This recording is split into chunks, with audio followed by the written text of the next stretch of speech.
venit la o nouă ediție a emisiunii Ziua se apropie. În minutele care urmează vă prezentăm raportul european de la Bruxelles din ianuarie 2025 din seria de rapoarte lunare de acest fel.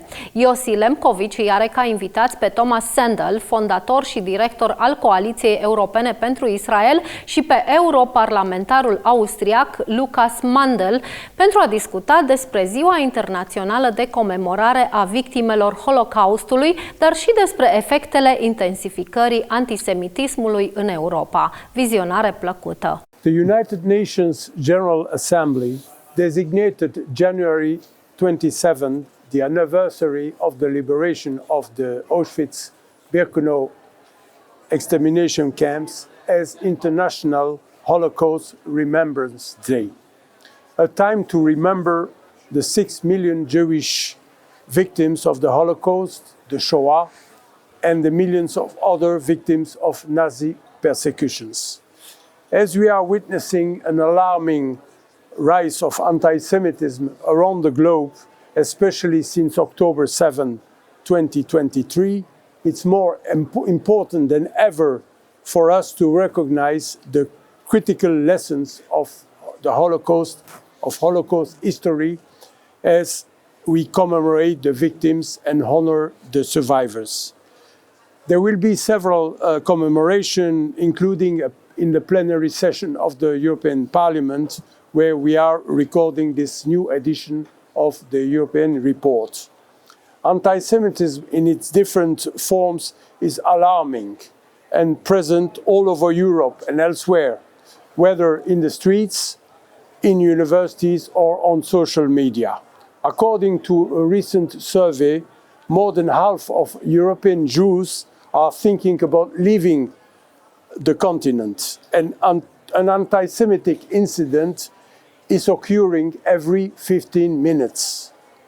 How can we explain, for example, that less than 2 weeks before the ceremony of International Remembrance Day, 2 schools in Brussels have decided to refuse to participate in a Holocaust ceremony in the city. It's particularly shocking, as schools have a moral, civic, and human duty to transmit the reality of the Holocaust to the next generation. In this edition of the European Report, we are going to discuss the political situation in Europe in view of the commemoration of the 18th anniversary of the liberation of Auschwitz-Birkenau. In the studio today, we are pleased to have Lukas Mandl, member of the European Parliament from Austria since 2017, a member of the European People's Party, the largest political group in the Parliament, and Lukas Mandl sits in the Committee on Civil Liberties, Justice and Home Affairs. And we have also founding director of the European Coalition for Israel, Tomas Sandell, sorry. My name is Yossi Lempkowitz from European Jewish Press and Europe-Israel Press Association. This is a new episode of European Report. I will start with you, Lukas Mandl. As we speak, your home country, Austria, is scrambling to form a coalition government under the leadership of Herbert Kickl of the Freedom Party, a party founded by a former SS officer and accused of right-wing extremism. The first time that the party was in the government several years ago, in 2000, it faced a collective boycott from the European Union, I remember. Since then, the far right has gained momentum and is today represented in a number of EU member states, member governments, including Italy, Hungary, Slovakia, Netherlands, and Finland. I remember that you once told that when you were deputy mayor of your city near Vienna, you said that the Freedom Party at that time opposed your creation of a Holocaust memorial in the city. And I would like to have your assessments of the role of the Freedom Party in a future Austrian government and the rise of far right in general in Europe. Well, thank you first of all for having me and for organizing this again. And also thank you for the question, because many people think about that and are curious on these questions. First, I have to mention that the first time the Freedom Party was in government was in 1970 already, in a coalition with the that time Socialist Party, today's Social Democratic Party. It's the same party, just changed the name. And the SS officer you just mentioned, the former SS officer, was even a government member at that time as a minister in this 1970 government. I only, let's say that for historic reasons, but it's true. Thank you for remembering that. It's many years ago, but it's true that when I was a vice mayor of my hometown, Gerasdorf, I was working together with academics, an experts team from various different fields, historians and others, on the commemoration on a forced labor camp where Jewish Hungarians were detained in the year 1944. And what the local Freedom Party at that time did was sending a leaflet to each and every household in my hometown with the title saying, Mandl, that's me, searching for a camp. And the text would have said, there was never a camp, but Mandl pretends to search one. This was more or less the really awful message, and of course proved wrong after a year of research by academics and experts.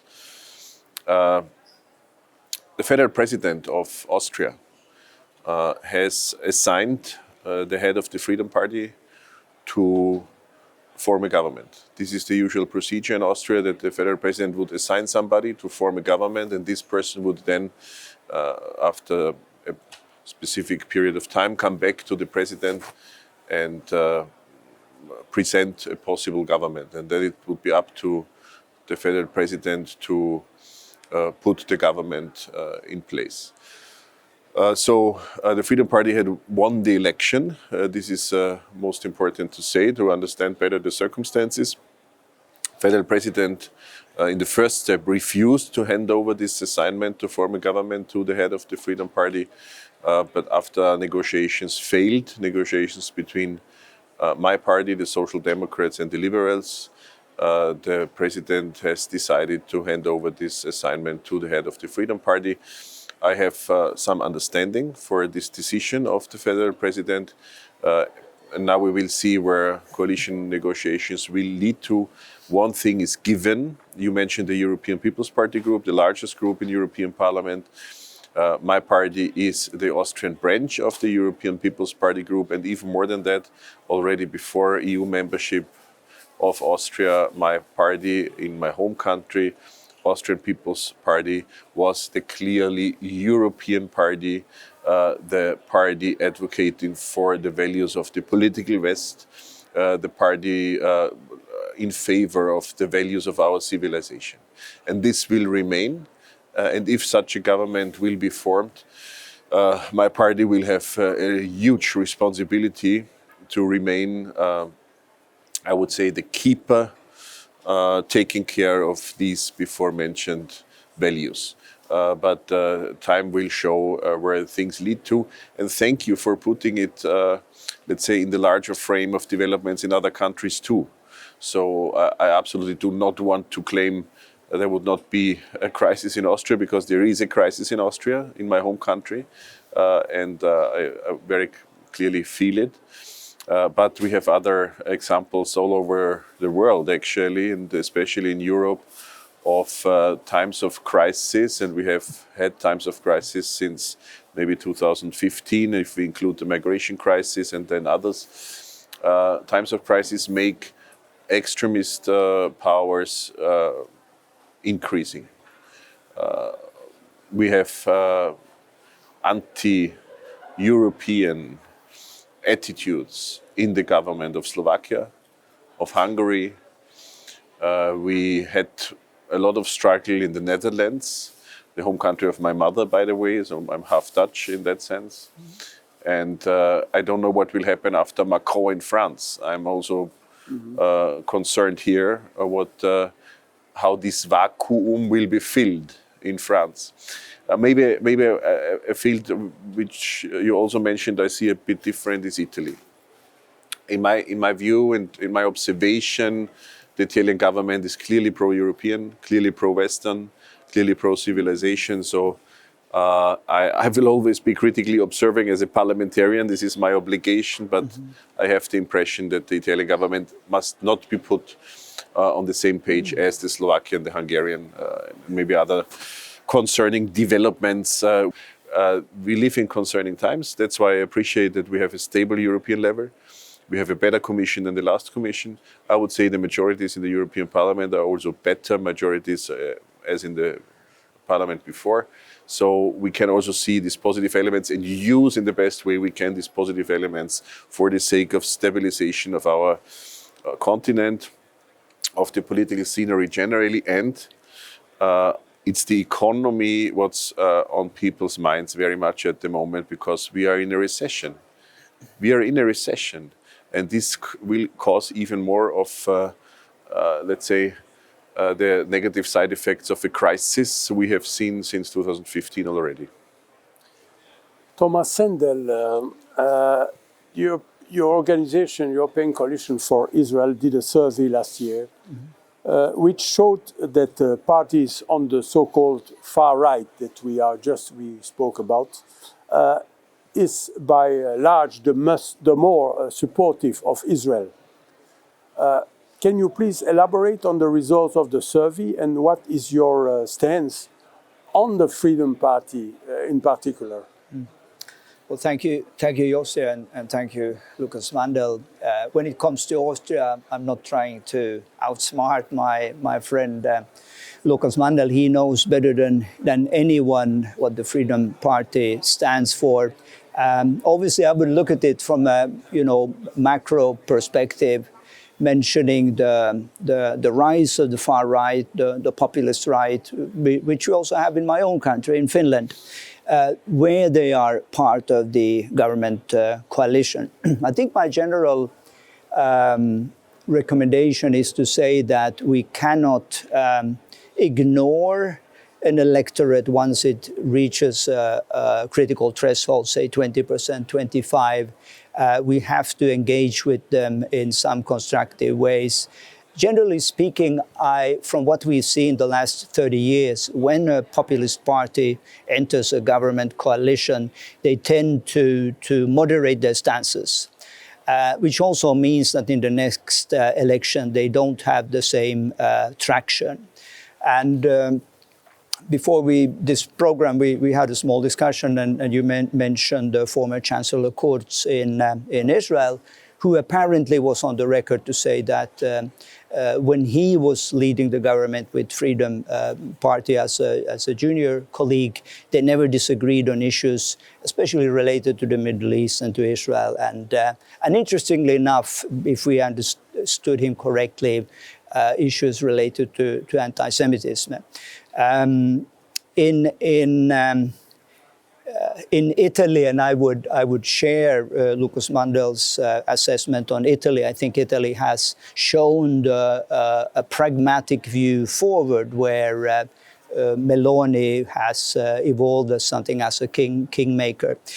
Then we'll have to remember that the world's only superpower right now is going into a political era with a lot of the same trademarks as a populist right-wing movement. So apart from being a European phenomena, this is a global phenomena, and something that will require a lot of engagement, discussions, and assessments. But when it comes to the Freedom Party, only from looking at our vote ranking, they were more or less on the same level as the Volkspartei. But going back to what Lukas Mandl said, that would make me extremely concerned. And to the extent that we could see similar expressions today in Austria, I would really raise a red flag. Lukas Mandl, I mentioned in my introduction to this program that Europe is preparing to mark the International Holocaust Remembrance Day with the main ceremony to be held in Auschwitz, which will mark the 80th anniversary of the liberation of the Auschwitz-Birkenau concentration and extermination camps. For many months, the Polish government made it clear that the Prime Minister of Israel, Benjamin Netanyahu, was not welcome in Poland, as there is an arrest warrant on him from the International Criminal Court, the ICC. In other words, the Polish government was threatening to arrest the democratically elected leader of the Jewish state, and this on the same soil where millions of Jews were murdered only 80 years ago. But last week, after international pressure, the president of Poland, Andrzej Duda, intervened in the debate, and this resulted in the government of Poland to change its stance, its position, and it allowed the Prime Minister of Israel to attend the commemoration. So I would like to have your comments on this situation and this reversal of the position in Poland. This whole episode shows how absurd the arrest warrant is. I mean, I will be all my life a fighter for separation of powers. And I highly appreciate the independent judiciary. And at the same time, it harms the whole structure, it has to be said, when courts start to do politics.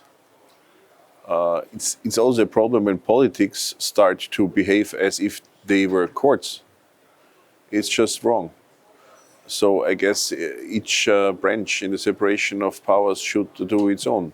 Executive work, legislative lawmaking, and courts should do court work, and the court presenting an arrest warrant against the Prime Minister of Israel obviously did politics, bad politics, by the way, and they issued the arrest warrant even the same day as the arrest warrant for terrorists. For the very same terrorists that attacked Israel October 7, 2023. So I can't even imagine how such a decision can appear, but it happened, and then the episode went on. As grotesque, that's the only expression you can use for it, as you just explained it.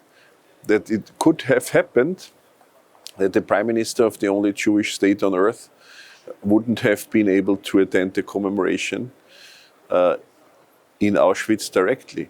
So, of course, I appreciate the final decision from the Polish side to repair that, but it should never have been to be repaired in the first place, because the whole story is absurd.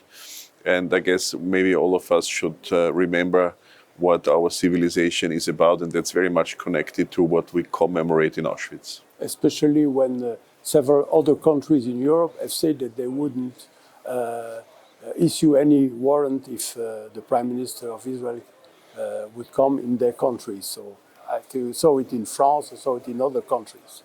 So big difference. Tomas Sandell, on the same topic, your organization, European Coalition for Israel, issued last week a press release on this diplomatic incident with Poland, calling this incident a grave injustice and a travesty on international law and justice. Can you elaborate this particular point? Yeah, I think Lukas Mandl did an excellent elaboration. It's so clear, it's so obvious, it doesn't even need to be repeated.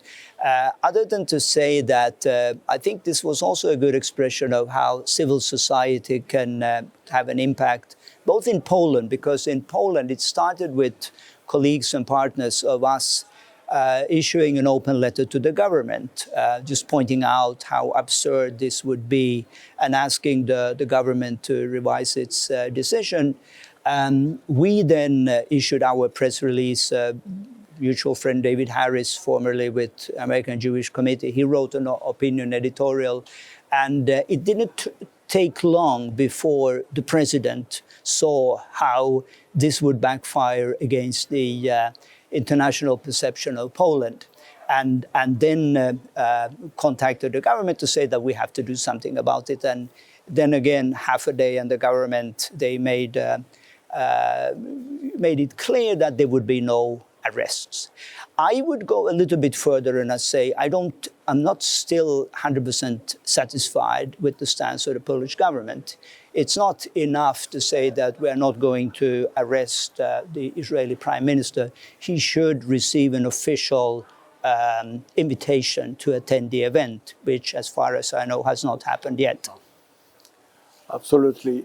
Lukas Mandl, we spoke about the rise in anti-Semitism, which have never reached such a level since the Holocaust, and 80 years after the liberation of Auschwitz, and especially after the Hamas terrorist attack on the 7th of October. How can we stop this rise? Because is there still time to stop this? Isn't it too late? My question. We must never think it's too late, because we must never stop in fighting anti-Semitism and in fostering Jewish life. I would say anti-Semitism is not an issue that regards only to Jewish people, but to everybody. I mean, anti-Semitism harms our societies, harms our civilization, puts hatred in hearts and souls of people, even of children, of young people. And it's fueled time and again, no matter what happens. The one or the other direction is fueled by anti-Semites and anti-Semitic ideology time and again. That means everybody sane and sober has a share of responsibility to fight anti-Semitism. Nobody is excluded. I really have to say it, because there's also nobody excluded from the affection anti-Semitism has on the whole society. That's the first important point, in my view. The second is, it's not enough to fight anti-Semitism.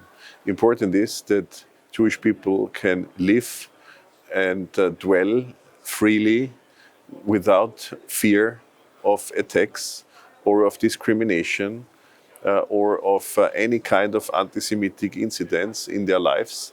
And we are in today's Europe far away from that. And this leads me to my third point. I just want to convey, as an elected official on European level, to Jewish people within Europe, please remain. Please remain. It would be a loss for Europe to lose you. I understand many want to leave, or at least are considering to leave, and they have obvious reasons for it. But let's fight anti-Semitism. I mean, everybody. And to Jewish people, I really want to convey the message: please stay and please continue to make Europe even better through your presence and through your contribution to European identity. And Jewish life is a core part of European identity, has been one always, and is today one, and has to remain one.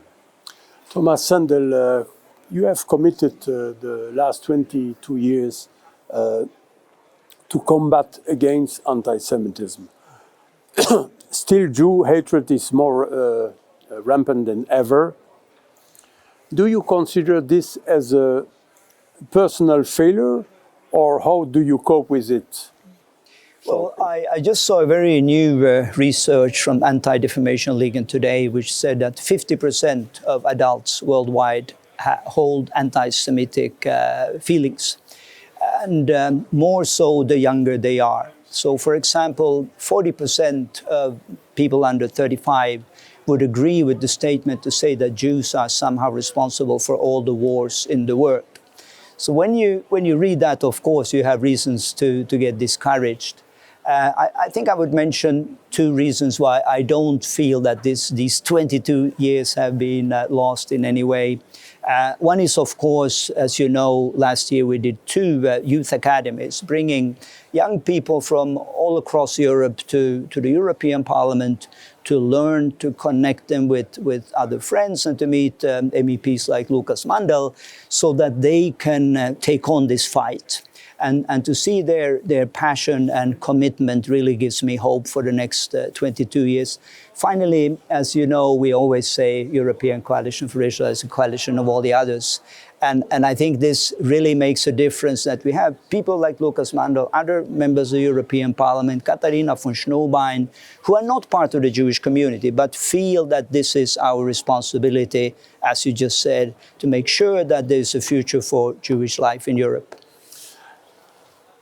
My last question is for both of you. In one sentence, what would be your message to the viewers regarding International Holocaust Remembrance Day, and especially because I think it's important, and you mentioned it, this is not the task only of decision makers, but of the society in general. What would be the message in one sentence? Yeah, thanks for the opportunity. I would say the message is it's important to have public events. We will have one here in the European Parliament. We will have one, for example, in the United Nations premises in Vienna, in the home capital of my home country, Austria. I will attend it. There will be many public events. The one in Auschwitz you have just mentioned before. It's important to have it, but maybe more important than ever, it will be this year to talk and to reflect about the issue among friends and family, in your private life, in your personal life, each and everybody. It's not about only officials speaking at stages, which is important.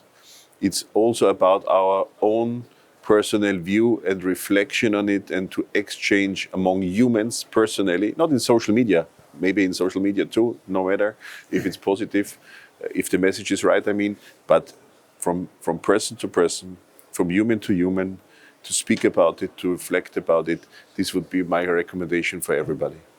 Tomas Sandell, the same question. One sentence. Very short. Don't give up. Fight, fight, fight. This brings us to an end of this edition. I would like to thank MEP Lukas Mandl and the founding director of the European Coalition for Israel, Tomas Sandell, for joining this program. My name is Yossi Lempkowitz, and you have just watched the European Report. See you again next month.